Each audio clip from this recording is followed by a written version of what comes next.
Welcome, everyone. We're just going to give it like maybe another minute or two to let a few more folks join. Thank you for joining us.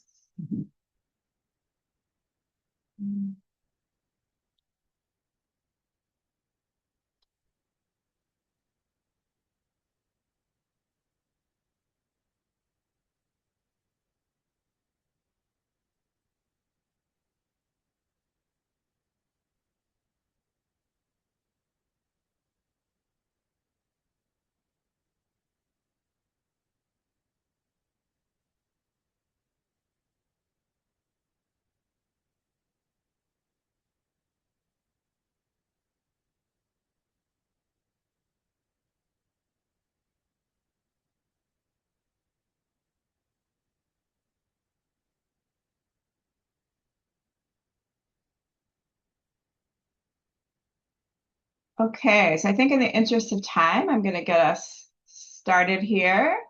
Just to say good morning, good afternoon, good evening, wherever you're joining. Welcome, everyone, to the Global Social Norms and Agency Learning Collaborative Members Meeting. Next slide, Princess.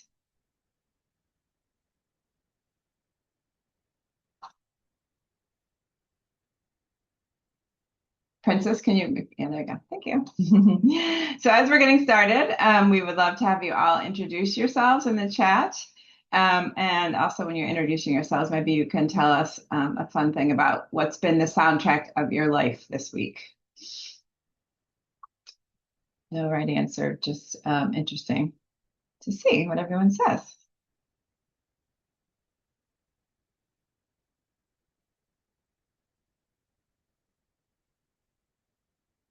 All right.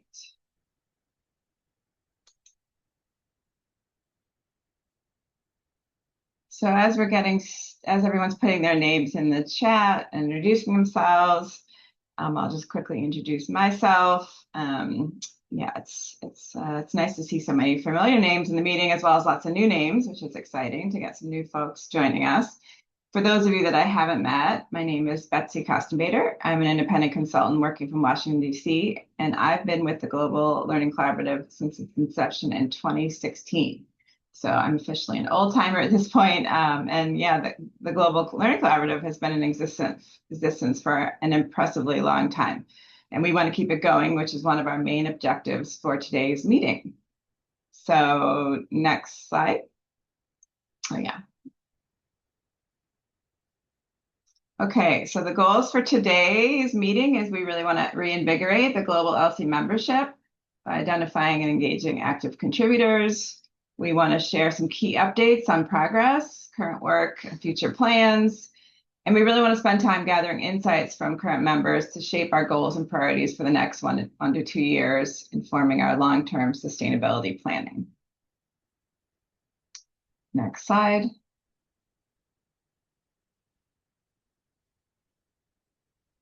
So to tell you a little bit about what we've been up to, we've several things we've done this year. We, members of the LC, were involved in a large evidence review, which on social norms interventions among adolescents and youth. It's a great resource for those of you who haven't checked it out. And we held an LC webinar on it in September. We also were active at the International Conference for Family Planning in Bogota in 2025. We sent out our newsletter in May, and we're now planning for the Social Behavior Change SBCC Summit coming up in Panama City. So please check us out there if you'll be there. Next slide. Yeah, for those who haven't, who don't know as much about us, this slide is a little bit to explain our organization. So who we are. So we are a network of passionate individuals and organizations working together to influence and shape the field of social norms and agency. And so we are comprised of 5 communities. The Global LC, which is hosting this event, and it is for people who are not residing in the other 4 regional LCs, which are the Anglophone, the and Francophone West Africa, the East Africa, and the South Asia Learning Collaboratives. And you're welcome to participate in more than once, depending on where you sit. Okay, next slide.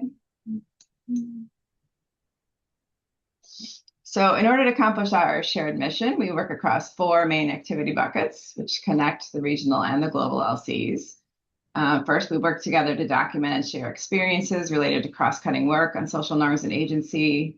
We also dedicate resources and time to strengthening and sharing capacity and knowledge on social norms and agency with others, both within our networks and externally. In order to continue and grow and build our network, we are constantly working to strengthen new partnerships to improve global practice, which often includes providing technical assistance, guidance, or consulting on social norms, components, of projects.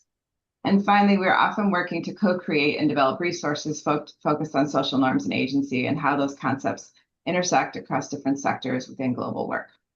And so this combining of activities is what brings us, the Learning Collaboratives Network, together today. Okay, so next slide. So finally, this is our mission statement. Our mission is to strengthen research and practice on social norms, gender, and agency by building a network of practitioners, researchers, evaluators, and advocates who share knowledge, generate evidence, and develop resources to support social behavior change programming across a variety of sectors. And so if we go to the next slide. So for those who are not already members or want to find out more, please check out our website. This is the QR code. So I think our first item on our agenda today is we'd like to do a quick member showcase. We have 5 different presenters today, folks who are going to tell us about the exciting work that they're doing in the social norm space. So our first presenter is Neetu John, who is a principal and scientific lead at Frame on the data engine. And so without further ado, Neetu, I'm going to turn it over to you for a 2 to 3 minute presentation on your work. Thank you, Betsy. Really happy to join you folks today. And we're going to talk about a data engine. So use our 2 minutes to give you a quick introduction of what a data engine is and how to access the data.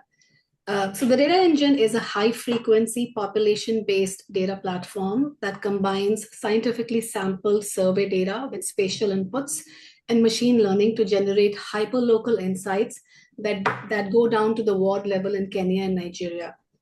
It was built to support the social norms field and tracks local message environments, community gender norms, and key behaviors and outcomes among adolescent girls and young women ages 15 to 24. As the slide shows, this platform now covers over 700 indicators across 6 themes with monthly program exposure tracking and quarterly tracking of norms, behaviors, and outcomes.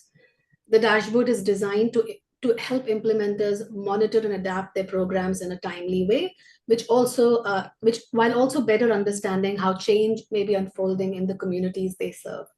And with that, I'm going to hand it over to Marissa, my colleague, to give you a quick preview of the dashboard and how you can access our data. Great, thank you, Neetu. Let me switch us over. So my name's Marissa Block. I'm a deputy director at Frame and the project manager for our data engine work.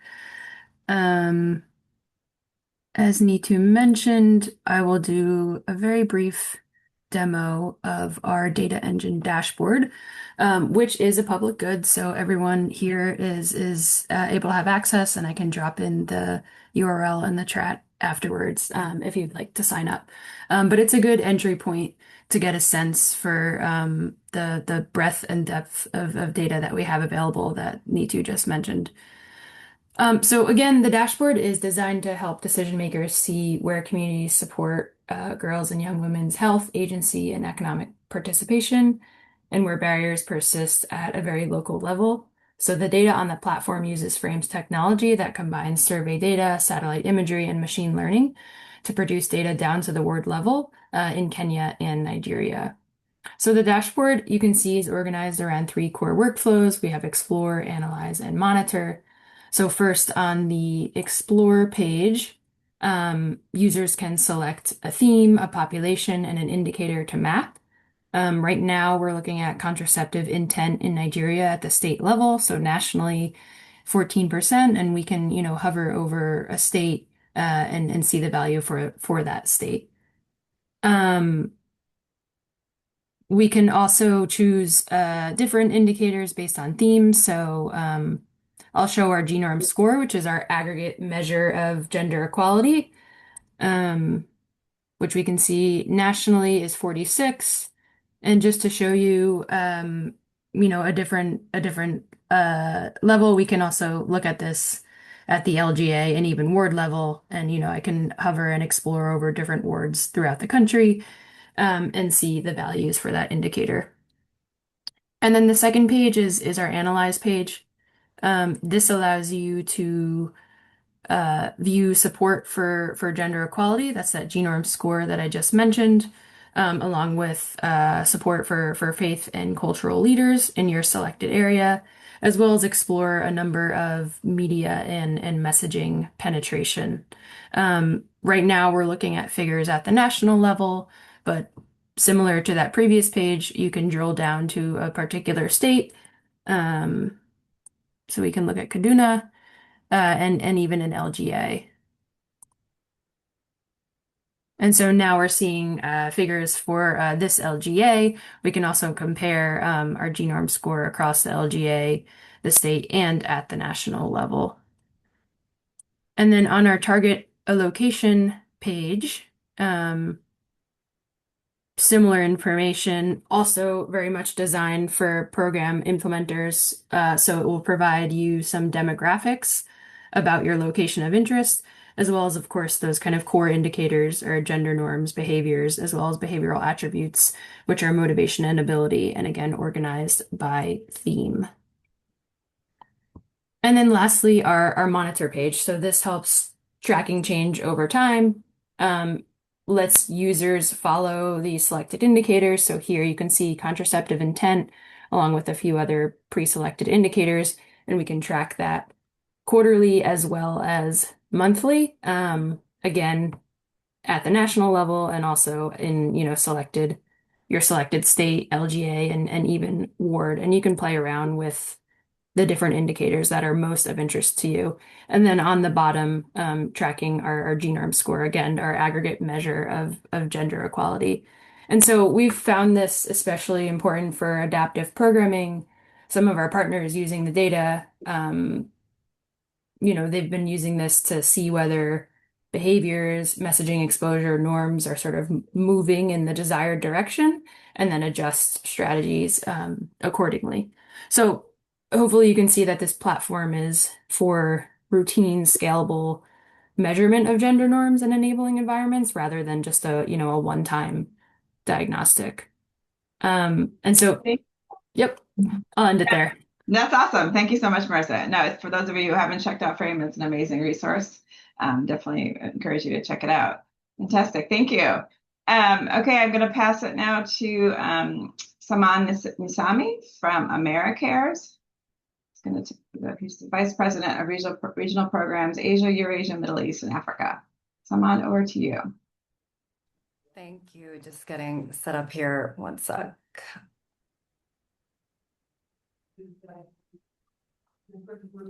All right. I think everyone can see my screen. Awesome. Well, I'm very happy to be here, and thanks again for taking the time to hear about our work. I'll be sharing some of our SBC and norm shaping work in the reproductive, maternal, newborn, child, and adolescent health space.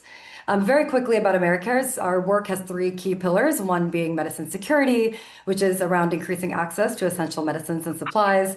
The second, humanitarian programs, so helping communities prepare for, respond to, and recover from disaster and conflict.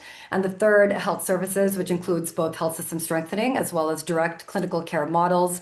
And our work spans across a number of health domains, including mental health and psychosocial support, climate and disaster resilience, maternal and child health, et cetera. So very quickly about our ARM and CH programming. These are the three countries that it's been focused in: Liberia, Ghana, and Tanzania.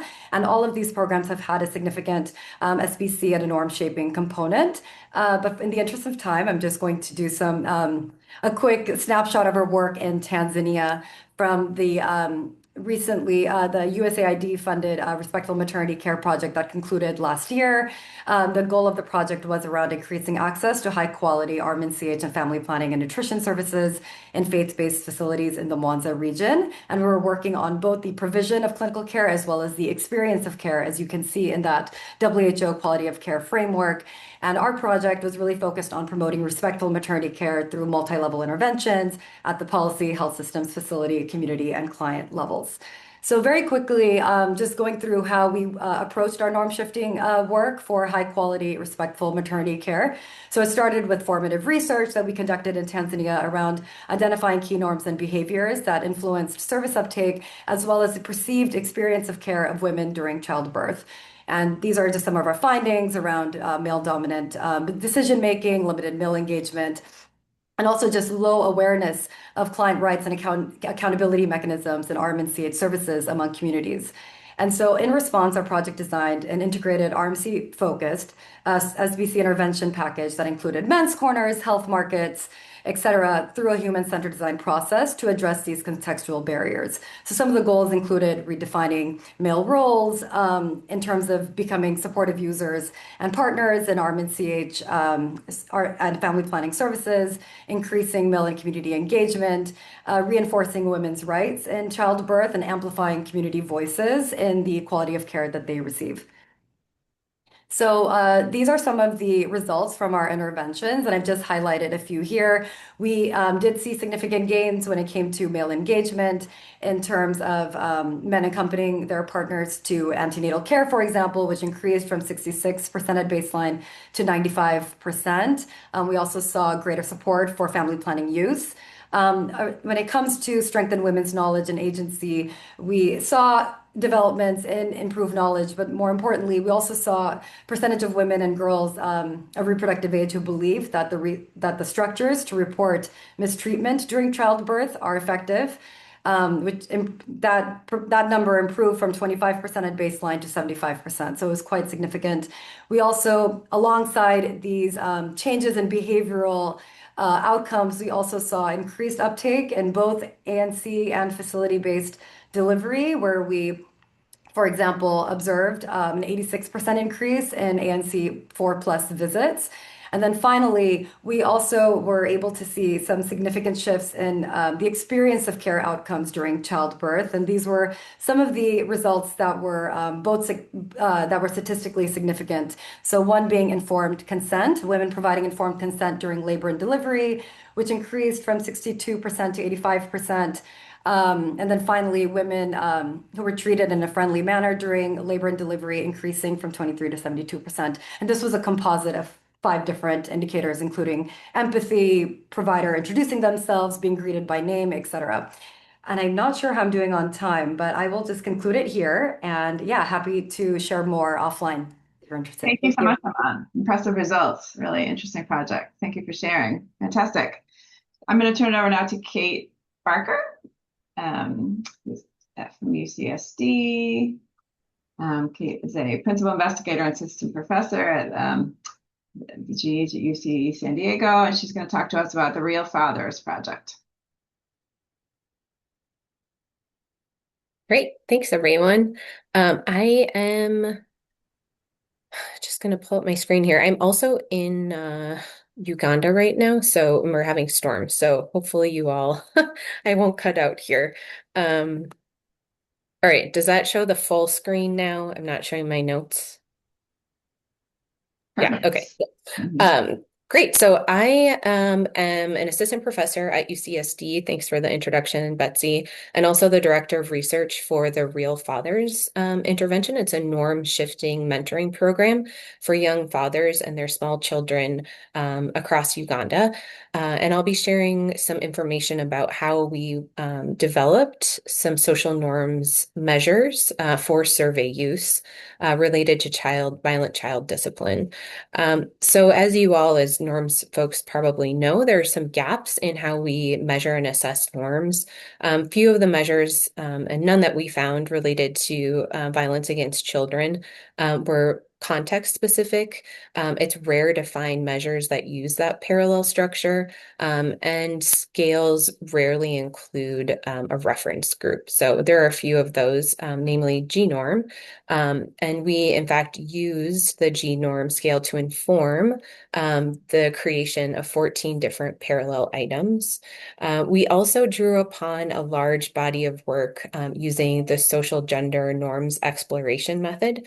That's a great tool based off of the SNET, the Social Norms Exploration Tool that was developed by IRH.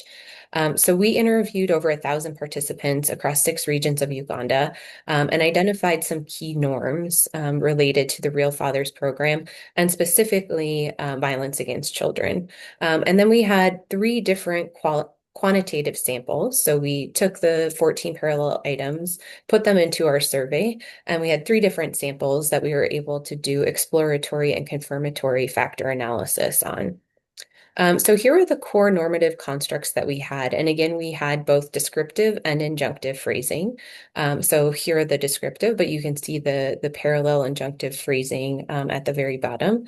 The 3 key norms that we focused on for violence against children were really to understand the norms that we heard in the qualitative research about the rationale for beating children. And as you can see at the bottom, there was this sense that in order to ensure that your children will grow up to be responsible and capable individuals, that's why you're harshly disciplining them. So one of the findings that I thought was interesting just from a measurement perspective was that the highest correlations were between topics and not between those parallel phrased item pairs.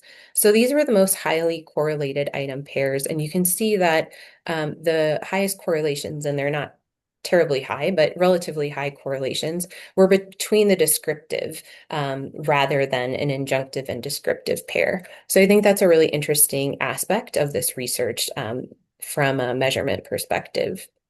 We also found that in these data that play and punishment co-loaded. So it might be seen that fathers playing with their children is seen as active fathering and father engagement alongside using harsh discipline. So that's something that we would need to unpack a bit.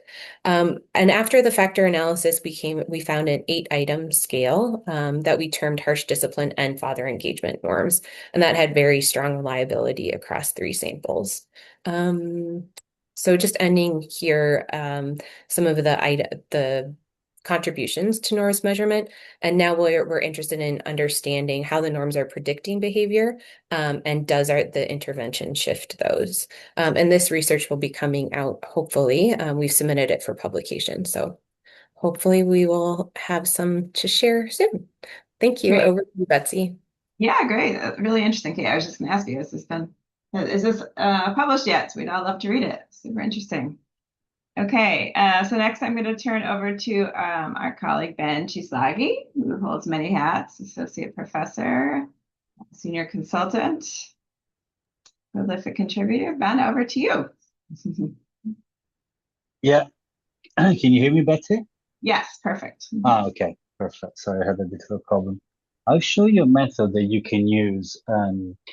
I won't go into the history of social norms and gender theory, but traditionally social norms and social psychology has emerged as not being power aware. And of course, gender theory brought all the awareness of power. But as a result, we have all these structured ways of studying and measuring social norms. And Catherine just mentioned the SNAP, and there's Bicchieri's, and there's the SNAP. But not as structured is the study of power, which completes the binomial structure and agency, with norms being more on the structure side. So how do you use this? I'm going to show you an application to child marriage specifically, and this is the paper under review. We also created a guide, a very practical guide, similar to what Holly and the team had done on social network analysis. Essentially, what you do is you take an outcome of interest. In this case, we had child marriage. Ben, can you speak up? I'm having difficulty hearing you. Oh, yeah. You are? Okay, sorry. I'm a bit sick, so that might be why. Sorry. Okay. No, it's okay. So this is how you use it. You pick an outcome of interest. In our case, was child marriage, but it could be violence against women. It could be access to reproductive services. You split it into domains. In this case, we had who decides when a child should marry, who decides to whom a child should get married, who decides the type of marriage, so on and so forth. And then you offer participants five possibilities, from one person alone to this person consulting the other, to both together, the other consulting the first, or the other alone. And you ask them both, what is the reality that you are experiencing and witnessing? And then you ask them, what is your aspiration? What would you like, right? So we've done this with groups of children and group of parents. And the first step is the unidimensional comparison. So what are, in this case, children's realities versus children's aspirations? And this gives you what we call the horizontal, not horizontal, horizontal gap. And there are follow-up questions such as, who benefits from these differences? What can you do to bring your aspirations, the reality closer to your aspirations? What obstacles would you face? And then we look at aspirations versus aspirations, or realities versus realities. In this case, we look at what parents believe to be the reality versus what children believe to be the reality. We look at parents' aspirations versus children aspirations. This, of course, is an analytical phase. And then the third step is that you reach out beyond the two people, the two groups of people in object to other stakeholders. For instance, this could be religious leaders, social workers, government, NGO. We've done it power-centric. This can be done egocentric. I'm not going to go into details, but essentially you end up mapping out, this is more the hidden power. Well, the first was the visible power. So who feels that they have a right to intervene in the agenda? And then social norms complete this with invisible power dimension. So here's an example of the stuff that you get. So these are different provinces. Look at Baluchistan girls. When we ask them who decides to whom you should get married, they said, well, the reality is that my parents decide, 4.5.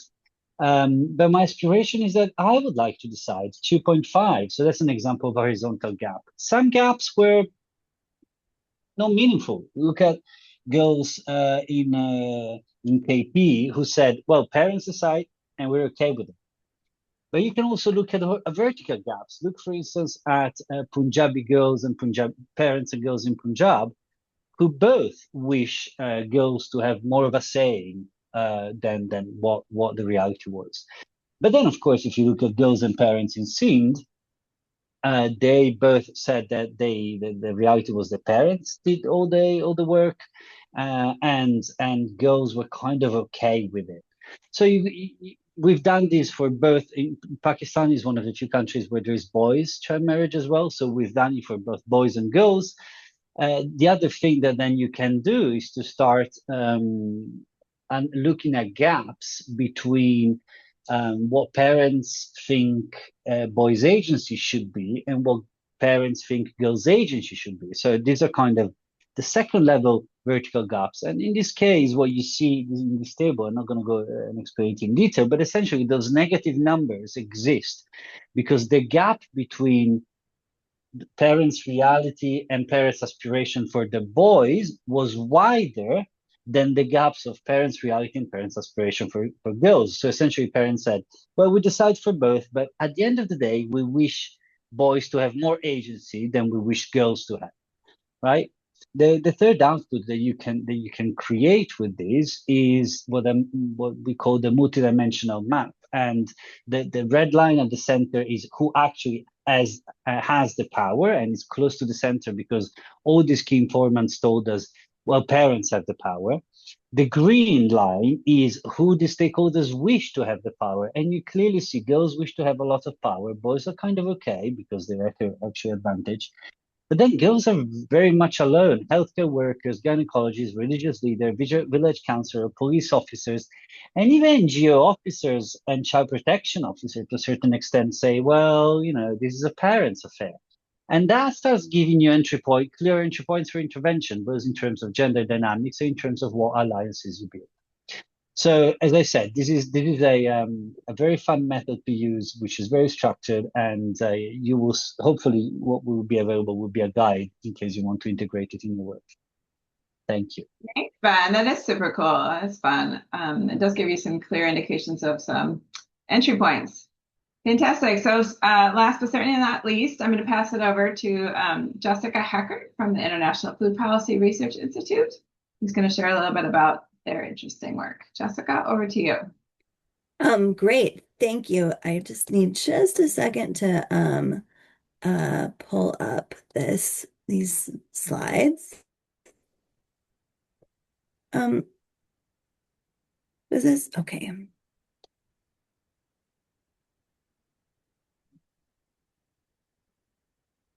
Are you all seeing my main slides at this point?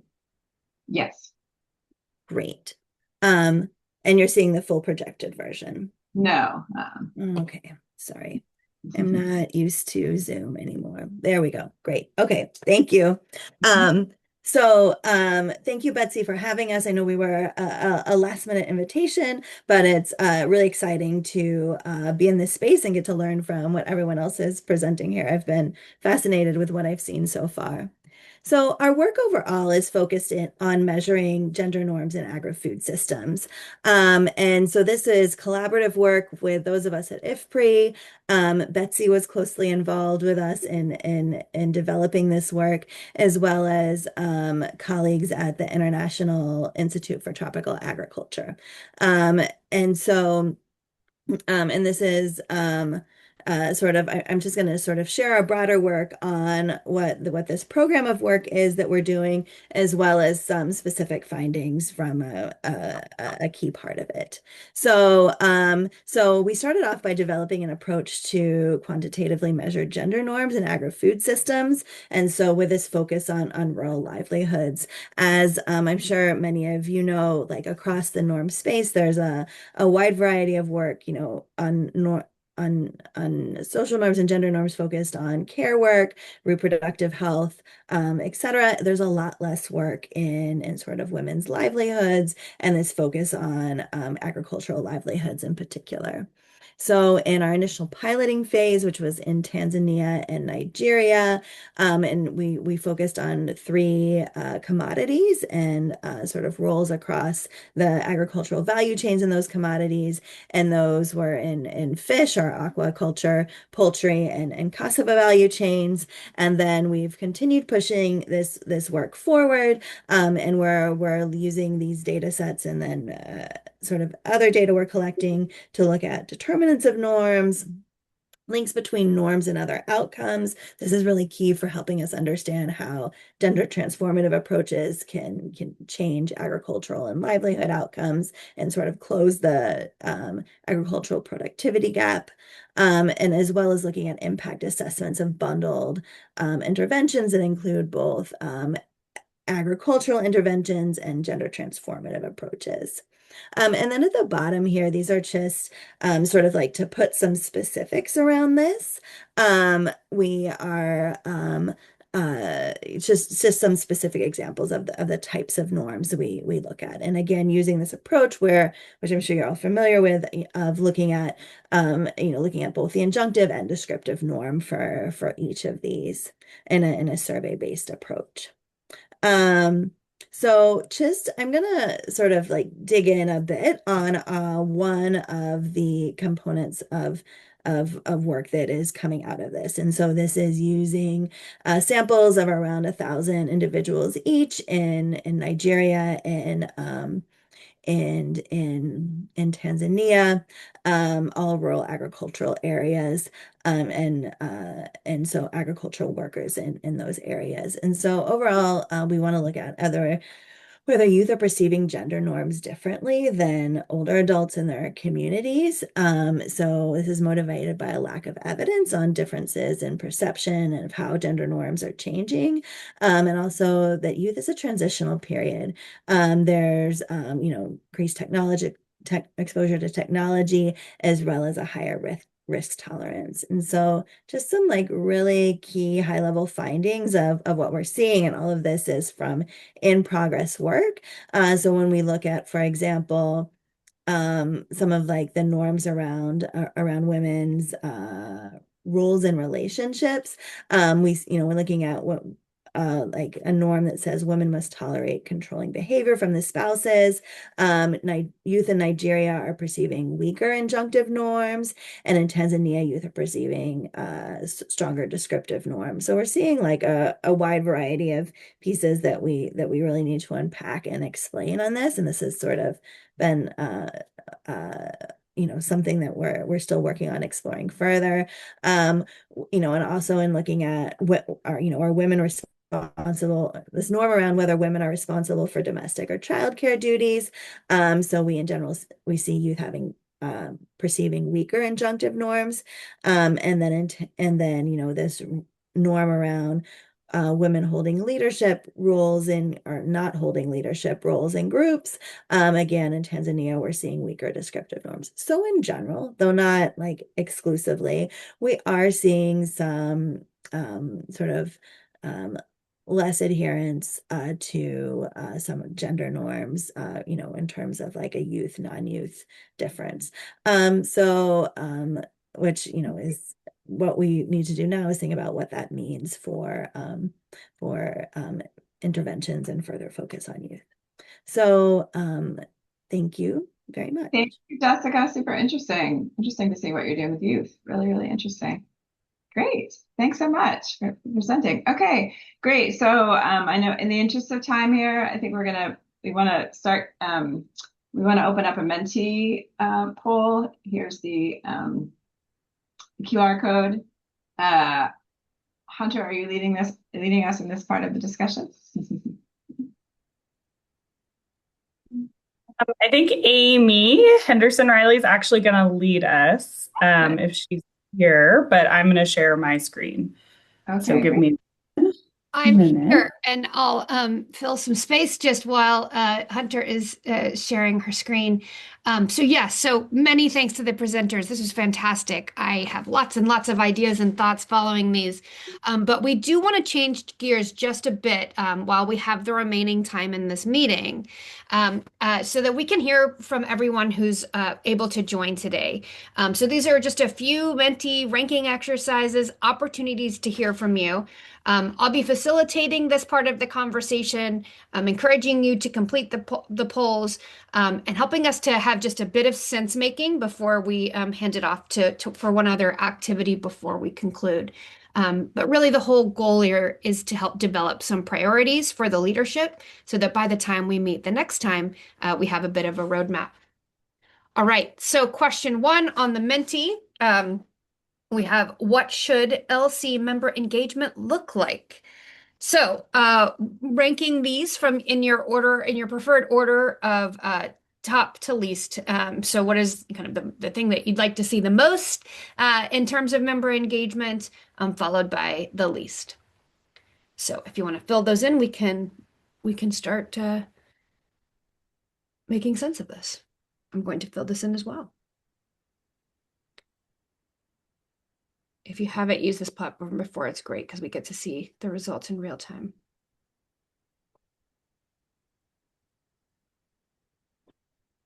All right, we've got some. I feel like I've become like the voting person on the CNN in the United States. Okay, we've got early results coming in. I would be terrible at that job. That's why I'm a researcher. So we have cross-cutting webinars on themes. Coming in at maybe a top ranked item. Regular bi-monthly member meetings like this, fantastic. Space for networking, getting to know each other. Appreciate the prompt at the beginning, seeing where everyone is from. Co-working on products, fundraising, quarterly newsletters going down to the bottom. We can make this informal. Anyone want to use the chat or unmute? Anything you'd like to share on these items? Looks like we have a clear kind of first priority, which is excellent. I think the leadership will appreciate. All right, we'll just give one more minute on this one. I'm going to keep this moving. Looks like we've got nearly everyone responding, just a few left.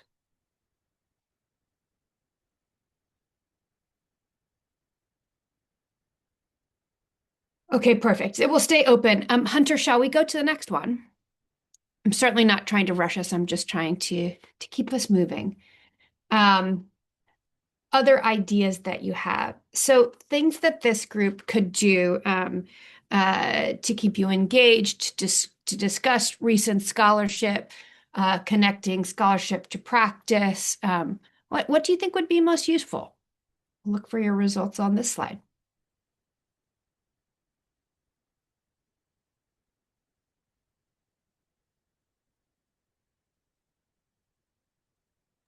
So at least on my end, it says, please wait for presenter to change slides.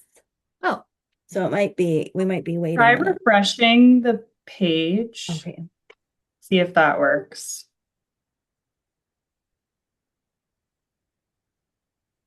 Jessica, is that working better now? Oh, yes, we've got results coming in. Troubleshooting issues and challenges.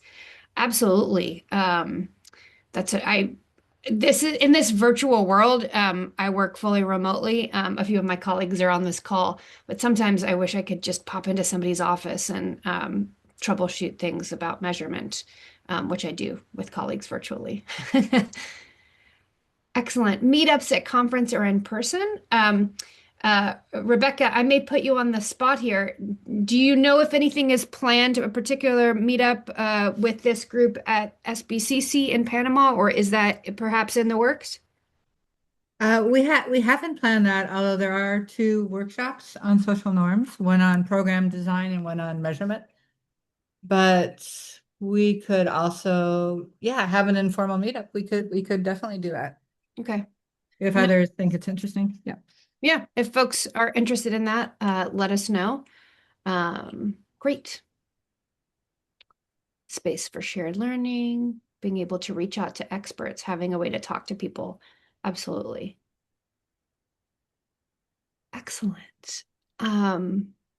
Anyone else want to unmute or share ideas?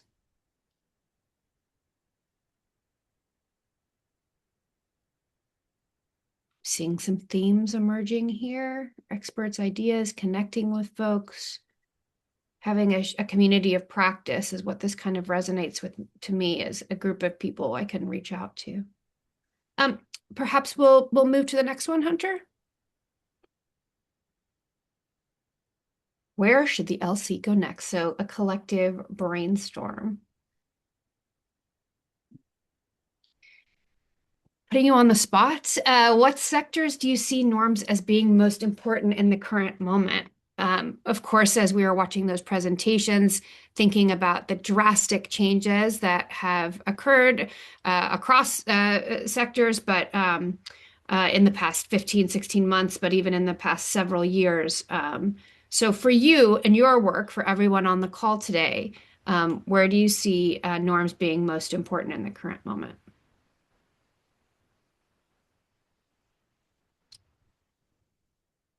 Violence, climate resilience, SRHR,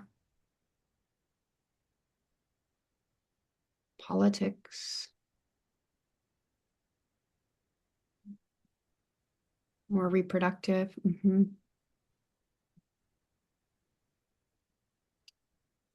Child marriage. Online safety, very interesting. Very interesting in this world of mis and disinformation, masculinities, gender. Oh, this is super interesting.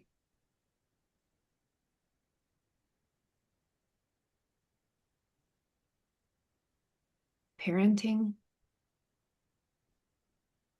control over income. Fascinating.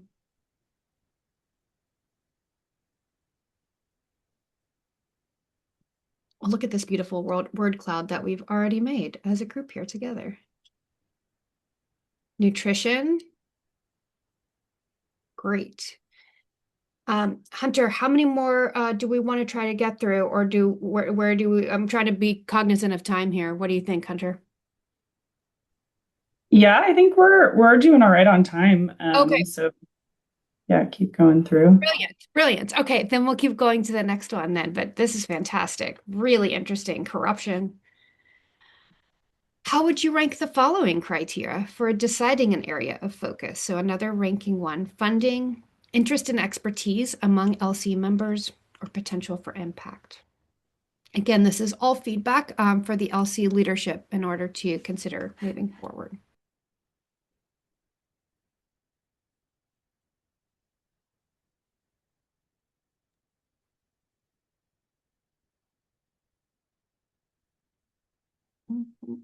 Almost half have responded so far. I'm curious how people see their responses and then are inclined to respond like others or not. But potential for impact coming in as really the highest ranked, which is quite interesting. But that makes sense for all of us who want to scale programs. Funding, of course, is tight. So how can we have the most impact with our norm shifting programs? Fantastic. And Hunter, can folks, even if we keep moving forward, can they still answer these questions so that we'll have them? I think once I move off of a slide, they won't be able to go back to them, but we could always send it out afterwards if people want to reflect and give us their input. Yeah, that might be useful to do. I know we're throwing lots of these. It's to get a snapshot of ideas. But I always find sometimes that webinars like this, I'll be out later or taking a walk and something else will come to mind. So perhaps we could do that. So if people have light bulb moments later. In the meantime, let's move to the next one. While focusing on the prioritized topical area, we also have a few key goals for the next year, and we'd like your input. Which of the following goals for the next year resonate with you?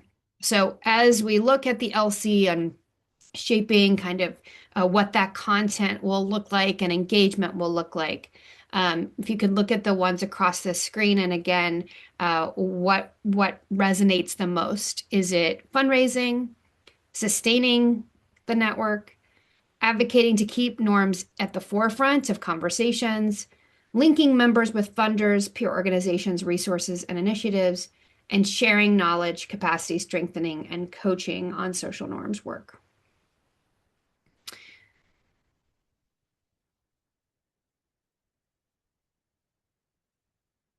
Interesting results coming in terms of goals. Interestingly, all of them are resonating. So that is a fascinating finding here, that all of this is resonating with colleagues on the call. Nearly all have responded, and we have a couple of front runners, namely the yellow bar, which I think is quite interesting, sustaining the network. Certainly that resonates for me at this time of transition, funding, all of that. Having a network of colleagues that I can reach out to, that I can brainstorm with, I think is critical.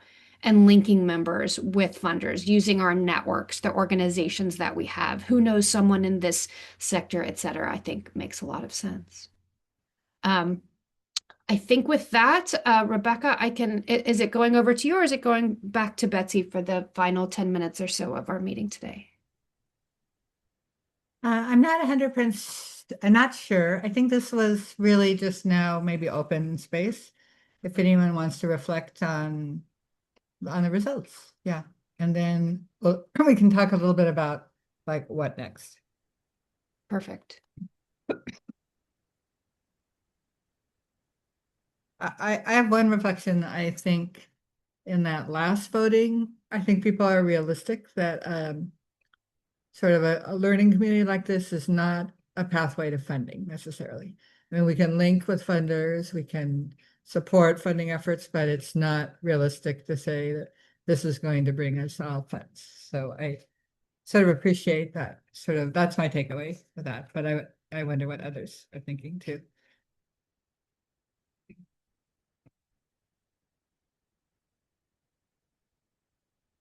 And maybe I'm also wondering if anyone has thoughts on, there was a lot of focus on sort of webinars and sharing. Are there any, does anyone want to volunteer a topic, or is there any sort of experience that is top of mind for anyone that they'd like to sort of offer up for our next meeting?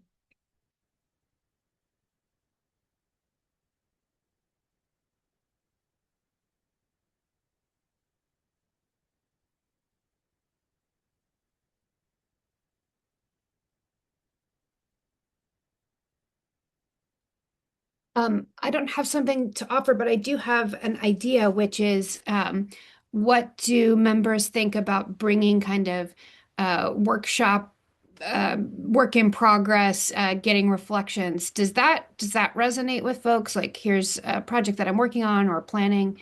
Um, would that be a useful use of time or no? Okay, one heart. Thank you. The workshopping kind of support that people voted for that too. That's great. A great idea. And I see Ben commented that more time to one of today's speakers to go into greater detail. That seems like an amazing idea to me as well.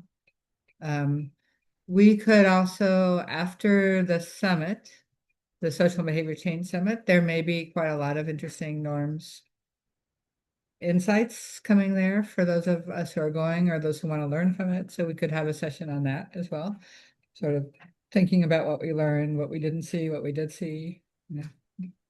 We also have, Jessica's saying work in progress opportunities would be great. And also, adding on to what both you said, Rebecca and Amy said, there seemed to be some discussion of people interested in tapping into expertise here. If there are specific areas maybe where people want some expertise or need some assistance thinking about that topic, we could try to arrange the experts to present on that if there's a topic that people are saying, I really need to understand better how to do this or something. Yeah, and we could also do sort of a theme and have people bring their questions. Like it could be measures, or it could be design, or it could be whatever people want to bring up. If people think that would be of interest. I think I got one right there. Maybe a little.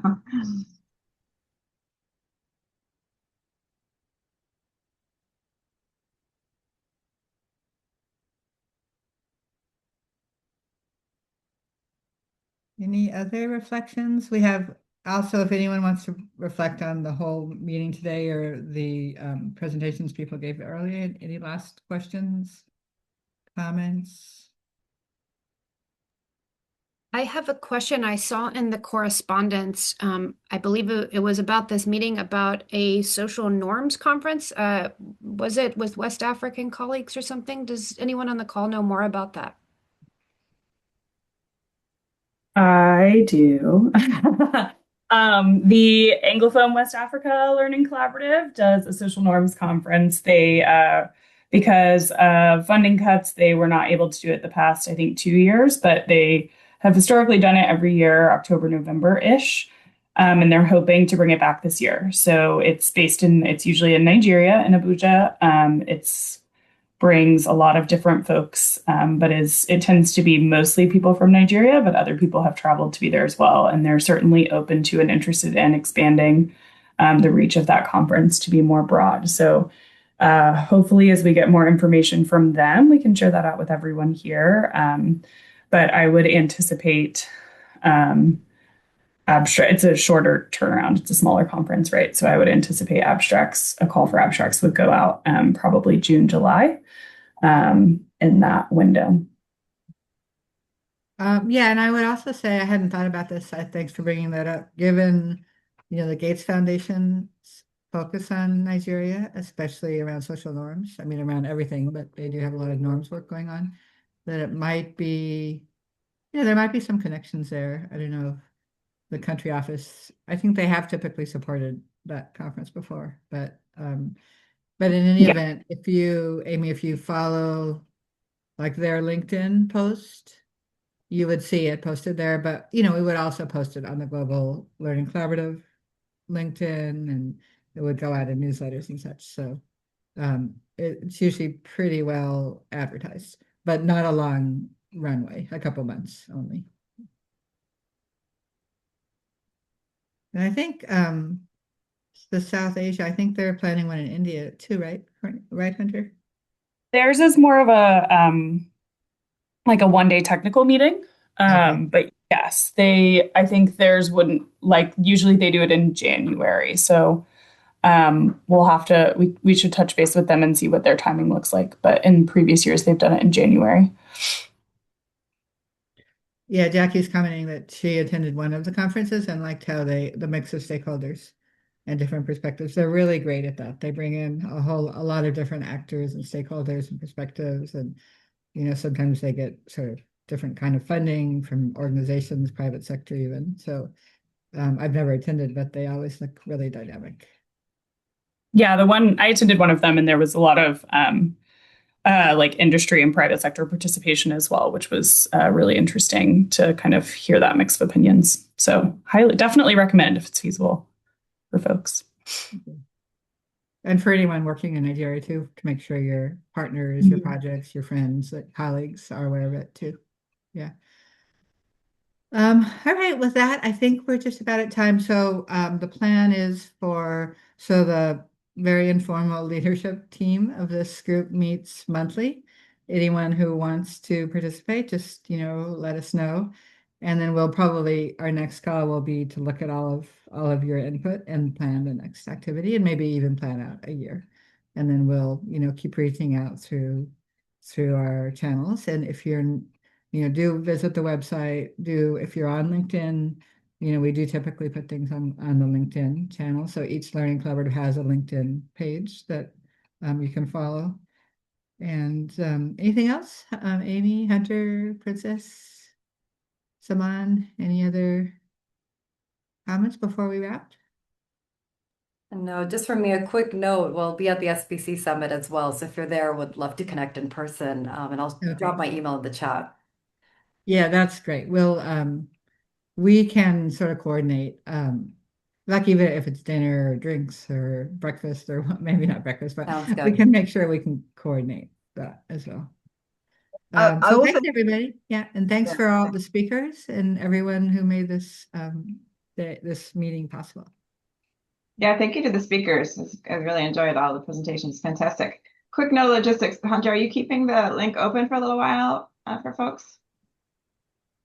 For the mentee, after the fact, we can send it out in a survey format for people to take. Yeah, we'll send the recording and the mentee and a link to a couple different resources out in an email, a follow-up email.